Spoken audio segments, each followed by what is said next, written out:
Stresslə mübarizə üçün elmi əsaslı zikir və nəfəs texnikalarının hormonlara təsirindən danışacağıq. Zikir təkcə dini bir ayin deyil. Zikir və dərin nəfəs texnikası təkcə mənəvi rahatlıq deyil, həmçinin bədənin hormon sisteminə olan bir siqnaldır.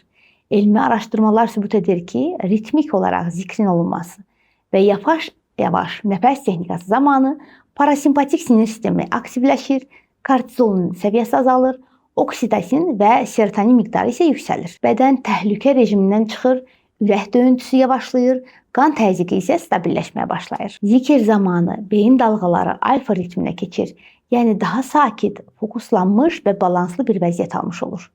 Harvard Universiteti və Mayo Klinik tədqiqatları göstərir ki, gün ərzində 10 dəqiqə nəfəs texnikası, şuur məşqi, həmçinin zikir kortizolu 30% azaldır, serotonini isə 20% artırır. Yəni zikir və nəfəs texnikası təkcə rahatlama deyil, endokrin sistemin təbii tənzimlənməsidir.